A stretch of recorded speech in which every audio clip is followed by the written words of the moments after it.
Undisputed, the Mexican Monster Pack out now. Boxing King Media, delighted to be joined by Alexis, trainer of Derek Chisora, and you've got your hands in that many pies. KSI's trainer, Michael Venom Page trainer.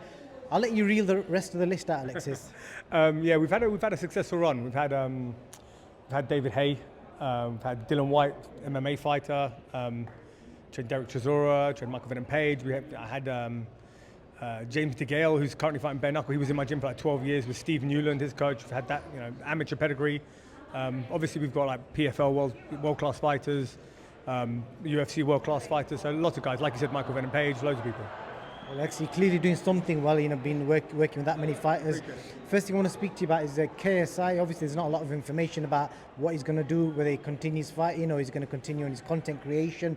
What is the latest? Can you tell us? Yeah, look, at the moment, JJ's focusing on his YouTube channel, which is what made him great. And it's what part of building him and his profile back up again. There's a lot of up and coming new streamers and YouTubers, and I think in this industry it's important to stay current and stay on it. And I think it's only adding another facet to his business. As far as training, JJ's always in shape, always training, always in shape. Obviously, he's got a little hand surgery that we've got to get going. That's one thing that we have to do, which we're doing by the end of the year. He's got a mad schedule at the moment, but always staying in shape, always training. Obviously, the fight everybody wants to see is him versus Jake Paul. We see Jake's fighting Gervonta Davis. Just as an outsider looking in, you must have spoken to him. What do you guys kind of make of that? Yeah, it's a strange one, being an exhibition and being on Netflix and being that much weight advantage and disadvantage. I mean, for those who were kind of like, all of us that tuned in to watch the Tyson fight kind of knew what was going to happen. And it was annoying to watch, but not, if you know what I mean. Like, it was not, I'm not saying it was an exhibition. It was what it was, and everyone got paid out of it, which is great, but it wasn't a fight, if that makes sense. So I think from everyone's point of view, everyone wants to see Tank fight, but you got a guy, I mean, Jake Paul has weighed 247 pounds.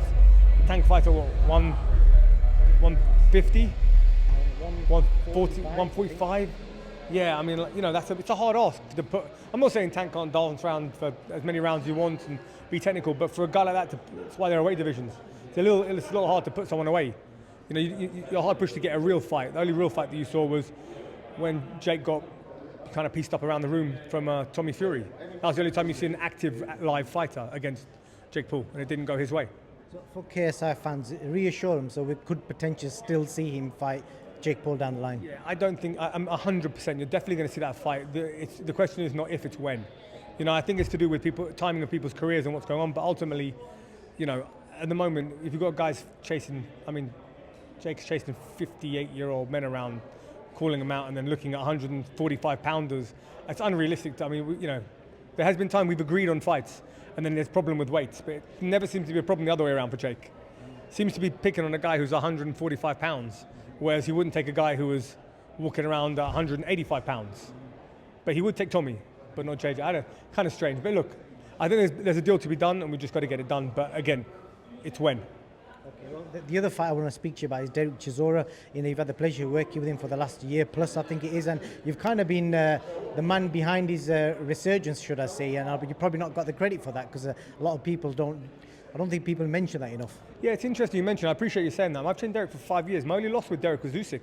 I took him to a split decision with USYK. And that's people think you won that. Yeah, I did too, and so did Usyk in the change room, and so did his manager as well. And I took him for that. I've trained him for every fight.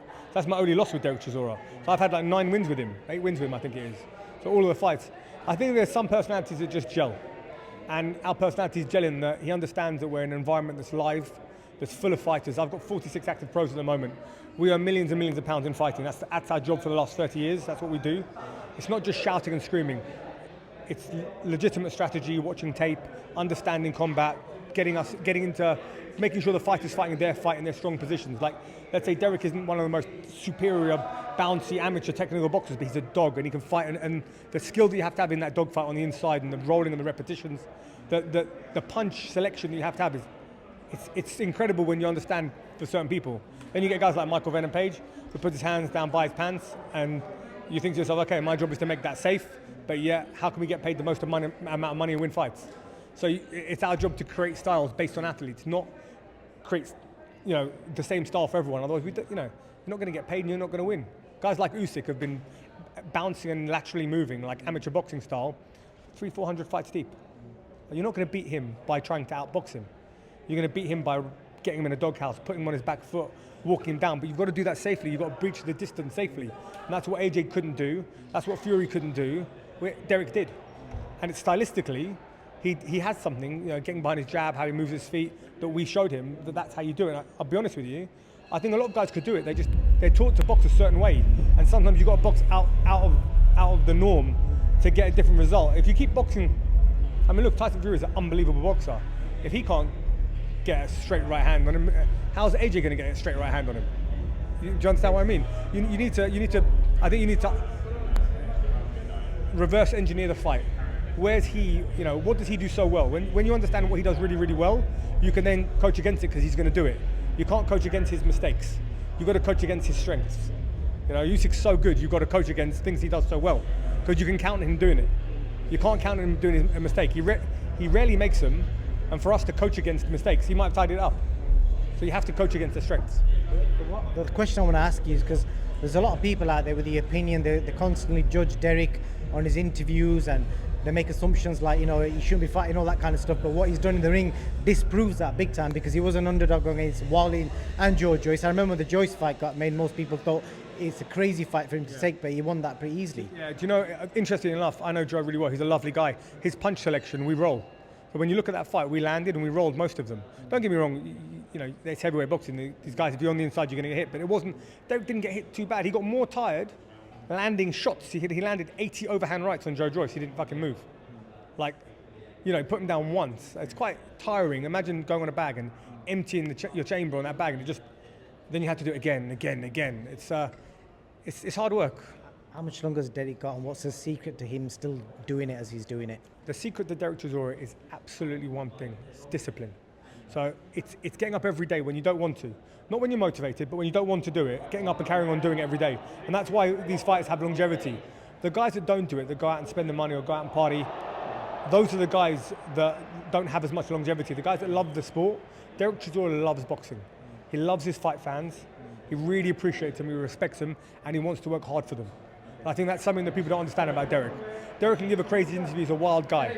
But I promise you one thing, he so appreciates every single fan that he has, and he loves the sport of British boxing. He loves boxing in this country, he loves it. And that's something that can drive him. And, you know, how many fights does he have left? I'd like him to have one more for a world title. He's a current IBF mandatory. I'd love him to have Joseph Parker, Tottenham Stadium. You know, if USYK gives up the belt and Parker gets to WBU, Derek's a mandatory for the IBF, put them all on the line. What an ending to a career, you know? As you understand, there's no opponent, nothing locked in. No, nothing yet. We've got no opponents as of yet for Mr. Chisora.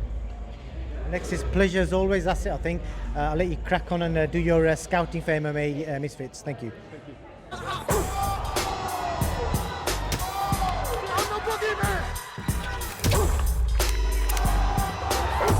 Respect isn't given, it's earned.